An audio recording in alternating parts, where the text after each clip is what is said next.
And it's, I don't know. I sometimes I wonder, like, we brought up jokingly Fertility Mondays. Stafford having his fourth kid. Bogey announced it. Then David blew us all away on the air. David's having his third child. And people call in left and right. And I'm like, okay, I'm going to bring up the Lions now. And it doesn't matter. People call left and right. I want to at least bring this up because I think there's something happening right now. And maybe it's like my approach with children. Maybe I'm just in the vast minority here. But this LeBron as the fatherly figure of the NBA thing, being the shepherd of the youth thing, all I feel inside is how utterly phony this is. Like, and I know LeBron's taking criticism, and naturally, they can kiss my ass with a smile. It's like, LeBron, if you didn't spend so much of the last 15 years being a phony, I think people would actually give you benefit of the doubt.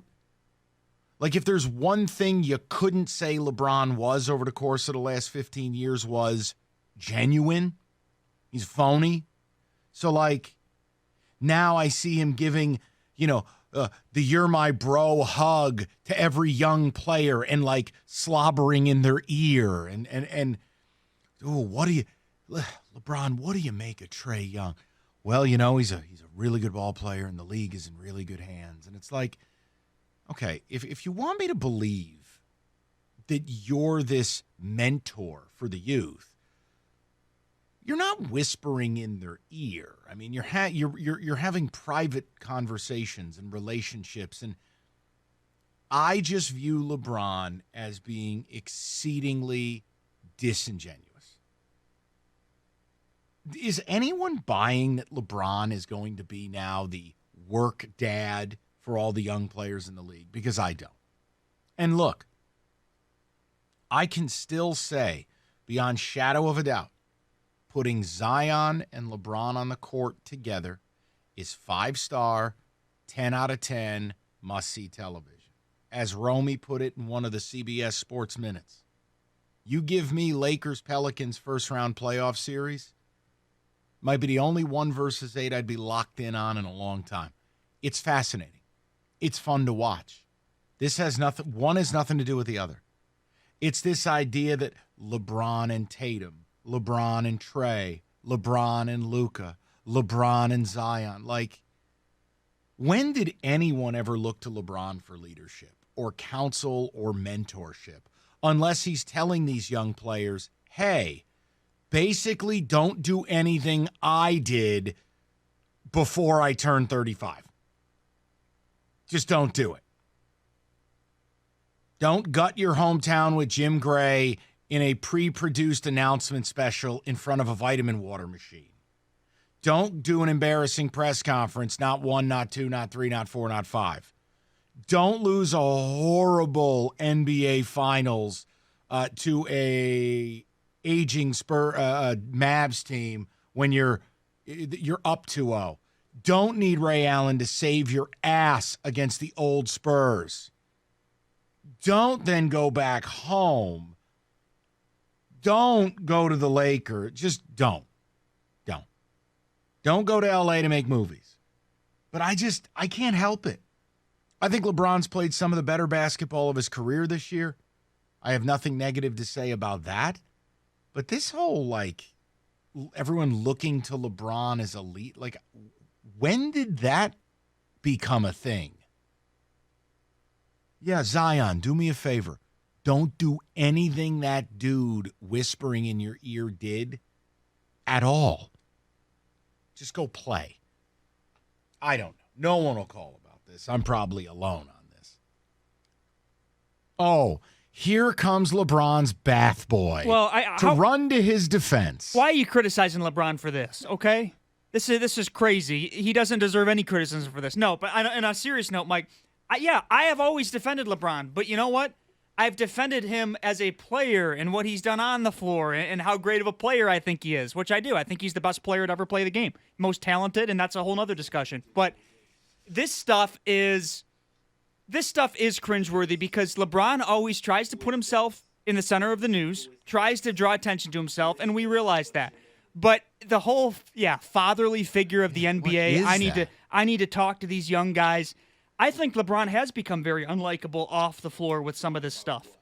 He doesn't need to be buddy, and it's not his duty or his responsibility to mentor these guys. Well, now, look, here's a newsflash if they for grew up LeBron. watching him, that's fine. Trae Young doesn't need him. Zion doesn't need him. Tatum doesn't need him. I don't need you, old man. Go win your title. Go get flatlined by the Clippers if the Clippers get healthy. I don't need you. They're well on their way to charting their path. I don't know. I just find the whole thing to be bizarre. But here's the difference, though. If a lot of these young players who obviously grew up watching LeBron, if they want to go to LeBron and ask him for a piece of advice or talk to him, of course, I get that.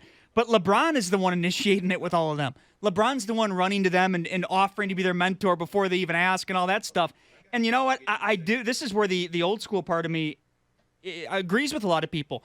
I do think it's very fair for people right now, and I get the logic for people to say, you know what? Why are all these athletes, especially like LeBron, why is he being buddy-buddy with all of his opponents? I have no idea. Shouldn't he want to have a killer instinct and be a little more competitive?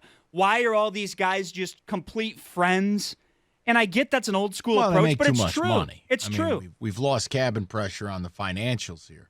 Winning and losing is now second place to everybody cashing in. They make too much money.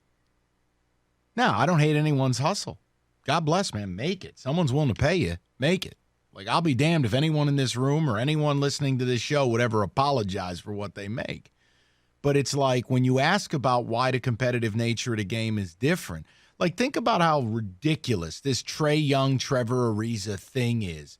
He shoved me. He pulled me in too hard. And you're like, here, pop in a tape of Robert Parrish and Bill Lambier. Okay? Cut it out. That's the difference.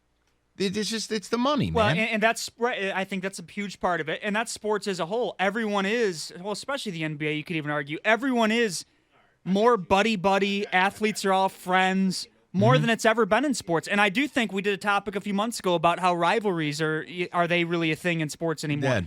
I think that's part of it, though, Mike, because a lot of the rivalries don't exist anymore because there isn't that hatred in sports between teams, between players.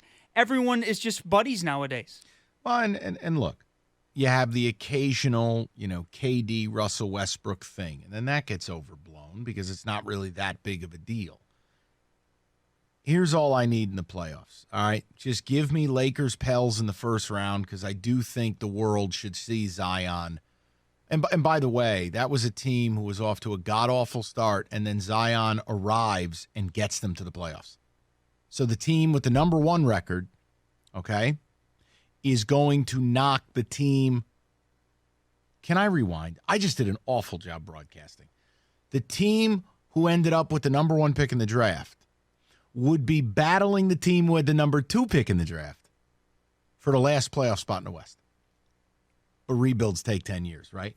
The point is, the Zion getting in would be awesome as a fan. Give me Lakers Pels in the first round, and then give me Lakers Clippers in the Western Conference Finals. You give me those two things, maybe with a side dish of Bucks and Celtics in the East, I'm pretty happy. And then ultimately, give me Bucks Clippers or Bucks Lakers in the final. Now we're really happy. Other than that, the rest is just whatever. No, and I think your point too about LeBron with he is always trying to be the center of attention. Okay, it always is the whole. It's about him. And Mike, I'll even use this comparison, and I want to say this in a respectful way, but even when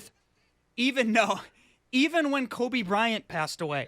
What was LeBron's first comment? Hey, you know what? It's on me. It's on me to take over the legacy. It's my job to be the face and to be the guy that everyone looks to. LeBron always is trying to put himself in he's completely self-absorbed, and he spent most of his life being disingenuous. I don't need to see you trying to mentor people.